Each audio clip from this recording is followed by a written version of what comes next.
500, 1000 ரூபாய் நோட்டுகள் செல்லாது என்ற அறிவிப்பு கருப்பு பணம் பதுக்கி வைத்திருப்பவர்களுக்கு எந்த வகையிலும் பாதிப்பை ஏற்படுத்தாது என புதுச்சேரி முதலமைச்சர் நாராயணசாமி தெரிவித்துள்ளார். மத்திய அரசின் அறிவிப்பால் நடுத்தர மற்றும் தொழில்துறையினர் மட்டுமே பாதிப்பை சந்தித்துள்ளதாகவும் அவர் கூறியுள்ளார். பல லட்சம் கோடி ரூபாய் வெளிநாட்டு சுவிஸ் வங்கியிலிருந்து அதை நாங்கள் ஆட்சிக்கு வந்த 3 மாசத்துல கொண்டு வந்து எல்லாருக்கும் 15 லட்சம் ஒவ்வொருத்தவங்க அக்கௌண்ட்லயும் போட்டுருந்தாரு. ஒரு பைசா யாருக்கும் சேரல. அப்புறம் உச்சநீதிமன்றம் ஒரு குழு அமைச்சது கள்ள பணத்தை கண்டுபிடிக்க, அதுவும் ஒன்றும் செய்யல.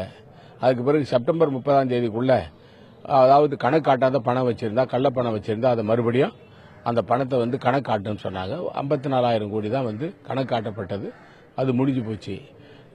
மத்திய அரசாங்கம் கள்ளப்பணத்தை வெளியில கொண்டு வர்றதுக்கு அரசாங்கத்துடைய இயந்திரத்தை பயன்படுத்தி அதை கொண்டு வர முடியுமே தவிர சாதாரண மக்கள், நடுத்தர மக்களை, விவசாயிகளை பாதிக்கிற அளவில் இந்த திட்டம் சரியான திட்டம் கிடையாது.